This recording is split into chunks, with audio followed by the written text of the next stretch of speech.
Kalau Muhammad itu utusan Allah, saya tidak akan melarang.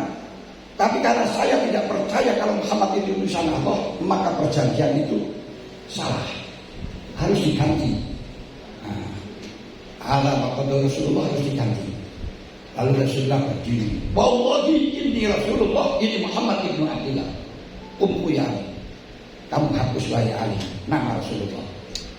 Sidina Ali mengatakan, wallahi la amku abada, demi Allah saya tidak akan pernah menghapus selama-lamanya. Anta Rasulullah, engkau Rasulullah.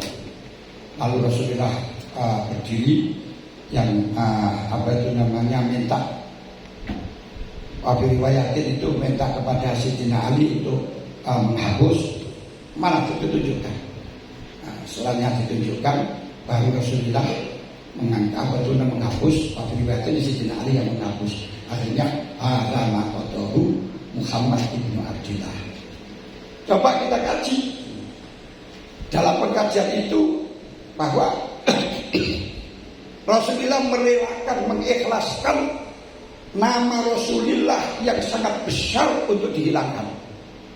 Padahal siapa yang tidak percaya dengan nama Rasulullah kepada Muhammad faqad kafar, kufur. Tapi Rasulullah ikhlas, nama Rasulullah tidak disebutkan, cukup dengan nama Muhammad ibnu Abdillah. Toh tidak disebutkan, tetap Rasulullah. Makanya tidak usah kita menyebutkan negara Islam, negara yang di situ menggunakan hukum Islam, tapi tetap kita wajib untuk memperjuangkan berlakunya Islam sebagaimana ADART di dalam Nahdlatul Ulama, memperjuangkan berlakunya Islam. Nah, tapi berlakunya Islam tidak nama Islam. Ini merupakan siasat yang sangat kuat sekali, siasat yang sangat jitu sekali. Makanya kita di dalam negara bangsa ini juga harus menimbang tentang masalah konsep-konsep kenegaraan yang sesuai dengan Islam, termasuk masalah bagaimana konsep pertambangan, bagaimana konsep lingkungan di masyarakat, bagaimana konsep perpajakan, bagaimana konsep-konsep wilayah pemerintah dan sebagainya. Ini harus kita ketahui, harus kita menyumbang sana. Sedangkan di sini hanya sekedar untuk hasun. Hasun itu kegerei bahasanya. Kegerei itu memberi semangat untuk bernegara bangsa, tapi bapak khususnya Surya, LBM harus mampu untuk mengisi dari negara bangsa ini yang cocok dengan Islam ala ahli sunnah wal jamaah, tidak keluar dari a'immatul arba'ah, namun dengan syarat kontekstual, tidak secara tekstual. Walaupun sekarang ini antara kontekstual dengan tekstual belum selesai. Perbedaan ulama tentang tekstual dengan kontekstual itu sampai sekarang tidak selesai. Seantaranya untuk contohnya sih pakai tekstual, orang melihat wanita dengan di kaca, di kemilan itu tidak masalah. Walaupun waingkana bersyahwatin, walaupun dengan syahwat tidak masalah. Tapi kalau kita melihat dan surah Taufik, kalau kita melihat dengan syahwat, walaupun ila jamadin, walau amudan, haram. Ini pakai kontekstual. Ini tidak selesai. Ya, seperti tadi mengikuti Rasulullah, jenggote pakaian itu pakai tight.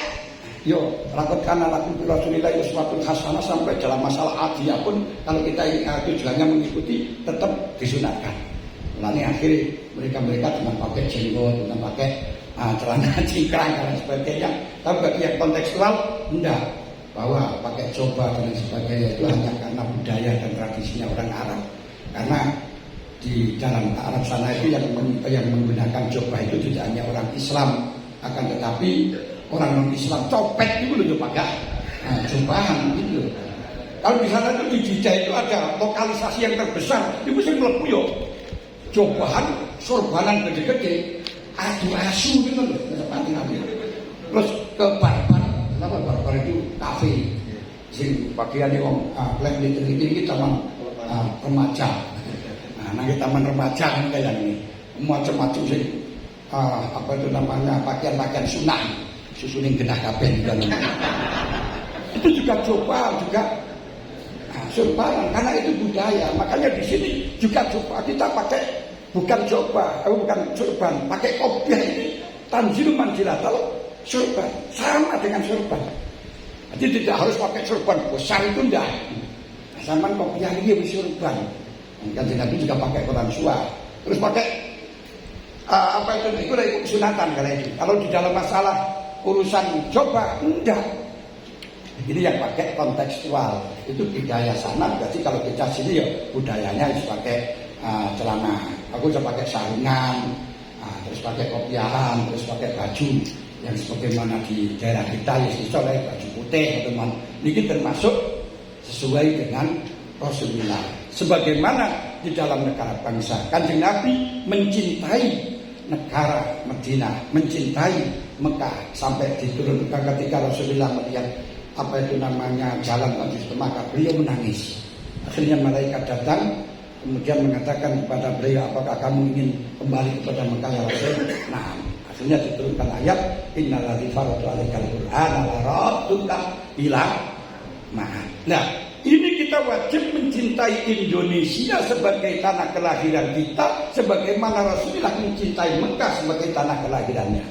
Kita wajib bagi orang yang bukan kelahirannya Indonesia, kalau sudah menjadikan Indonesia sebagai negara wataniyah kita, sebagai negara bangsa kita atau negara kita, wajib kita cintai sebagaimana Rasulullah mencintai Madinah. Loh ini caranya pakai kontekstual semacam itu.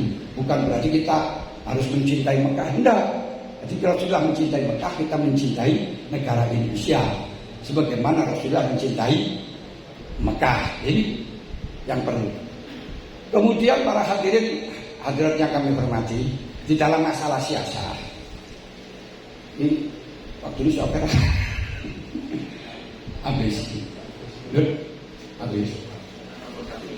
sampai jam tidak ini ya pun kalau empun apa anu sudah jadi kalau kita sudah ya sudah, tidak masalah, kita teruskan kapan-kapan saja kan, tapi tidak ada seperti Syai'un.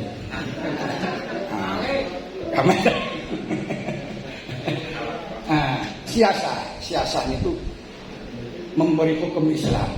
Siasat itu jadi kebutuhan kita di dalam negara itu bukan betul merupakan maksud kita, tapi adalah sarana. Makanya Pancasila ini sebagai sarana. Imam Ghazali menegaskan tujuan manusia keseluruhan itu hanya dua, dunia dan akhirat. Di akhirat tidak akan pernah teratur tanpa teraturnya dunia. Coba lihat ini ya, sisi la yang tadimu amrul akhirah illa bintidhami amrid dunya li anna dunya maslahatul akhirah liman yattaqiluha. Napa niku jenenge masro'atan la mustaqarran la mustautanan wala mustautina. Jadi sehingga ketika waktu apa itu namanya pembentukan Pancasila itu memang asalnya tadi sudah dikatakan dengan perdebatan yang sangat keruh, yang sangat lama, sehingga dalam keputusan waktu pertama itu nggak jelas, NU itu tidak menerima, tidak menolak. Akhirnya Mbak Yai As'ad Syamsul Arifin langsung mengatakan, ini gimana keputusannya ini? Kok mulai ini langsung saja, terima saja. Bilang, dosanya siapa yang nanggung? Ya saya yang nanggung. Saya yang nanggung. Terus dijelaskan, yang menjelaskan Gus Dur didampingi oleh Yai Ahmad Siddiq, beliau menjelaskan, niki podo kali lek awake arep nang Surabaya, niki terminale nang Juanda. Kalau dari mana-mana kudu nang Juanda dhisik, tapi tujuannya bukan Juanda. Tujuan kita adalah ke Surabaya. Nanti setelahnya Juanda sampai terserah ke pasar, apa ke Ampel atau kemana saja. Ini sebagai sarana, sebagaimana yang disampaikan oleh Imam Ghazali, dunia itu sebagai sarana. Tidak mungkin apa itu namanya agama bisa teratur tanpa dengan teraturnya dunia. Nah, sehingga yang dibangun dulu itu bukan agamanya. Dunia ini disik, negara ini disik, ben aman. Orang usah jenenge khilafah, tidak usah harus berdasarkan Islam. Sudahlah, yang penting negara ini aman disik. Sebagaimana yang diminta oleh oleh Nabi Ibrahim alaihissalam, yang diminta itu bukan negara Islam. Rabbi ij'alha baladan aminan. Ya Allah, jadikanlah negara Islam, jadi negara Mekah ini negara yang aman. Bahkan Nabi Ibrahim pada waktu itu membela kepada Islam mati-matian, hebat. Warzuq ahlakum minas samarati man amana billahi wal yaumil akhir.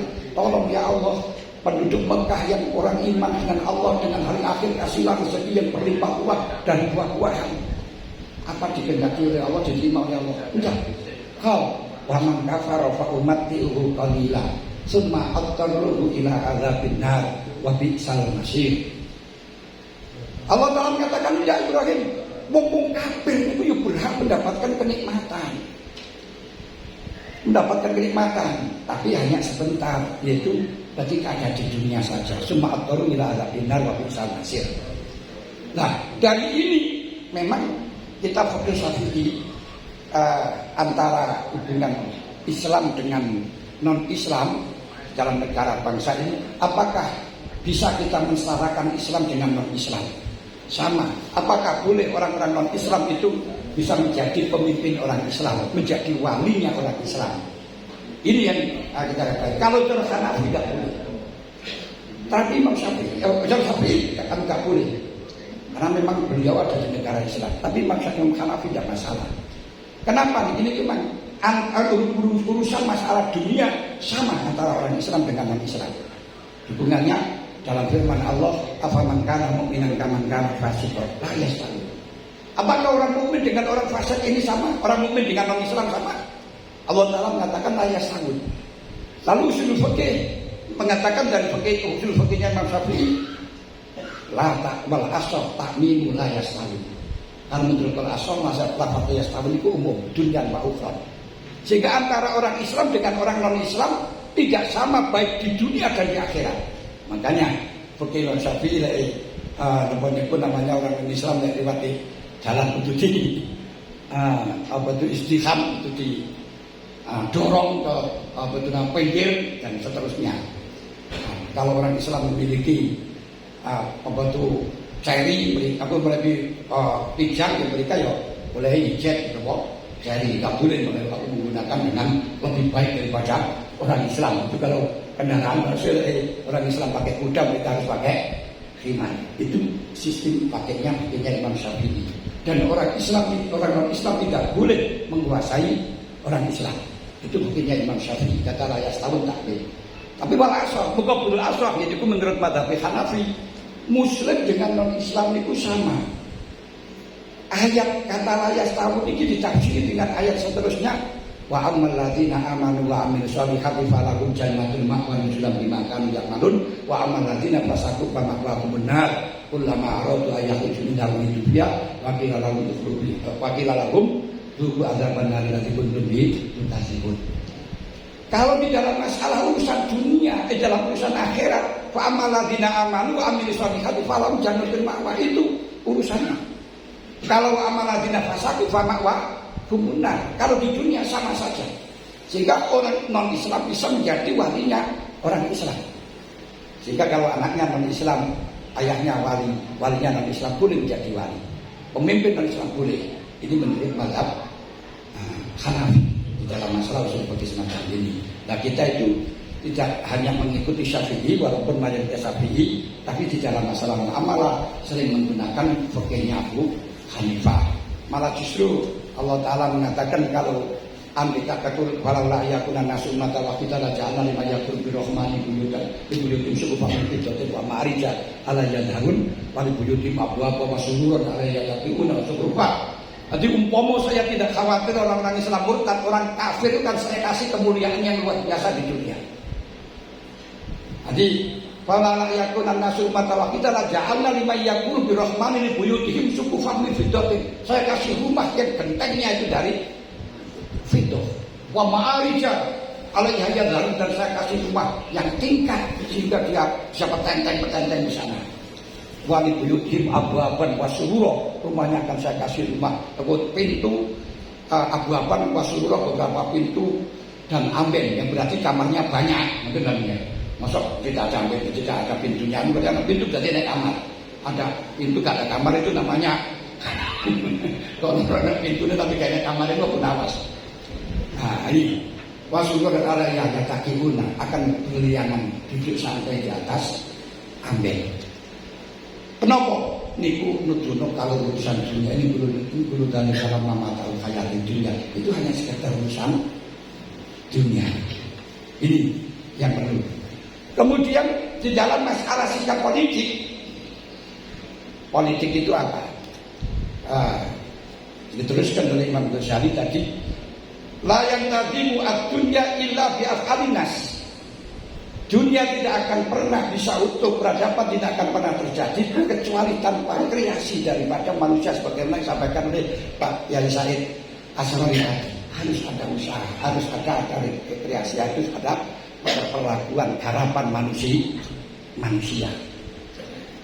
Nah, usaha manusia di dalam mengatur dunia itu ada 4 macam. Ada 3 macam dulu, kemudian nanti 4. Yang pertama usul, kedua muhayyid, ketiga mutamim. Usul ada 4. Yang pokok itu apa? Pokok itu dunia tidak akan pernah ada kecuali ini. Itu namanya usul. Yang harus diusahakan itu ada 4. 1 sandang, 2 pangan, 3 papan, 4 siasat. 4 siasat. Nah, kenapa kok harus ada siasat? Karena untuk menseimbangkan ini, mulanya negara ini banyak. Sing bagian papan, sing bagian pangan, inginnya pangan itu mahal. Petani inginnya pangan mahal. Tapi bagi wong sing bagian sandang, inginnya pangan itu murah, sandang larang. Nah ingin bagi sing bagian yang perumahan, inginnya perumahan itu mahal, sandang itu alat bangunan itu mahal, tapi sandangan murah. Kemudian petani juga murah, seperti sekarang ini. Pokok orang yang jual pokok inginnya mahal, pakan inginnya mahal, tapi inginnya membeli dari petani murah, akhirnya impor. Jadi semacam ini akhirnya petani ngamuk-ngamuk, jadi mahal pupuknya dan seterusnya, tapi kenyataannya harganya murah. Ini perlu kehadiran siasat, kehadiran untuk mengatur negara. Dalam pengaturan ada 4 macam. Ini biar cepat nih yang ini. Maka jadi ini waktu ini memutus. Ini tambahan kok ora kakek. 4 macam itu. 1 siasatul anbiya. Siasatul anbiya itu man lahu riyasatun amatun fid dunya wal akhirah. Orang yang punya otoriter mengurus dunia dan akhirat dengan cara mutlak siapapun. Ini Kanjeng Nabi khilafah nubuwah dan itu berjalan sampai 30 tahun setelahnya Rasulullah wafat. Al-khilafatu ba'di salah sunnah sana summa mulkun sasultanun faudon. Ini. Kemudian ini yang lepas kuliah yang sekarang sudah tidak ada kalau akan sama dibangunkan sebagaimana yang saya sampaikan tadi, korbannya para ulama-ulama. Nanti akan bisa tahlilan bisa dilarang, istighosah bisa dilarang kalau memang nanti pakai khilafah, pakai imamah. Kedua, nah ini siasatul umarok wasultan wal muluk. Nah, sebagaimana dalam negara bangsa, siasatul umarok wal muluk dan apa itu namanya sultan, ini kekuasaannya menjadi menyeluruh umum, tapi fidzahir fakot. Ini yang harus panjenengan pahami. Sebagaimana sistem Indonesia, pemerintah itu punya otoriter kepada siapapun, tapi khusus dalam urusan lahir, urusan sosial. Tidak boleh pemerintah ikut campur di dalam urusan agama. Makanya tidak boleh pemerintah mengatakan ini aliran sesat, ini tidak sesat, gak boleh. Sehingga Gus Dur yang paham di dalam masalah fikih, beliau sampai nentang dengan keputusan 3 menteri tentang pembubaran Ahmadiyah. Bukan Gus Dur mengakui Ahmadiyah benar, enggak. Tapi sistem yang dilakukan Indonesia membubarkan aliran semacam itu tidak boleh. Karena pemerintah tidak punya otoritas dalam masalah mengklaim ini sesat atau tidak. Karena kalau pemerintah hadir, bisa-bisa NU itu sendiri juga menjadi korban, akan disesatkan. Betul ini. Urusannya hanya lain, urusan sosial. Karena urusan sosial ini tidak bisa mengurusi di dalam masalah urusan batin sampai kapanpun pemerintah tidak bisa mengatur di dalam masalah zakat dengan minamwali paksa, nggak bisa. Ya hanya dipersilakan untuk melakukan pakai ambil, tapi nggak bisa untuk otoriter mengambil, itu tidak boleh. Makanya dalam hal ini dalam masalah undang-undangnya, karena ini urusan sosial, ini sering terjadi panjenengan rodok mumet. Nah, saat ini nikah siri akan dipenjarakan sampai 5 tahun. Nah, kalau nanti sudah punya istri, tidak hanya 5 tahun, 7 tahun. Ini bagaimana? Lek zino. Ini bagaimana? Nah, lek zino kalau ada masalah. Lek zino kalau ada aduan sama, dipenjara sekarang. Makanya orang-orang yang biasanya zino ngamuk-ngamuk itu, yang katanya nanti orang-orang luar negeri kalau ke Indonesia malah justru menjadi sulit. Di sini sama, nikah siri ini kode kalau zino. Maksudnya dalam undang-undang yang tadi. Kalau tapi dengan aduan, delik aduan, orang yang dirugikan. Kalau nikah siri yang sama-sama itu yang dirugikan. Kenapa Pak dirugikan?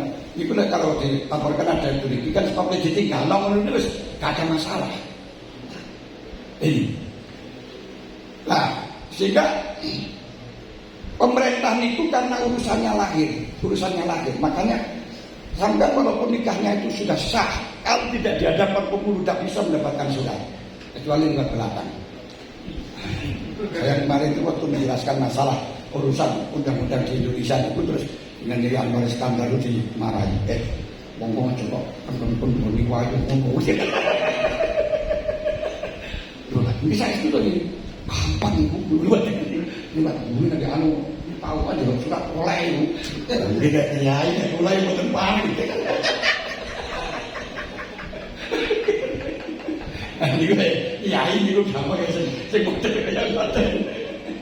Itu tetap tapi gak disahkan. Karena gak disahkan berarti besok anaknya tidak akan pernah bisa mendapatkan warisan ketika geger. Kalau sama katakan, ini hukum Islam sah.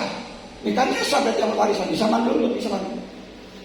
Kalau sampai mengikuti negara bangsa, ya harus ada hitam di atas putih pada ada pernikahan. Nah, kalau sampai kasih terus ada geger, kan masalah. Pemerintah nggak masalahkan, tidak geger. Tapi yang dipermasalahkan kalau geger, ini nggak bisa yang semacam ini.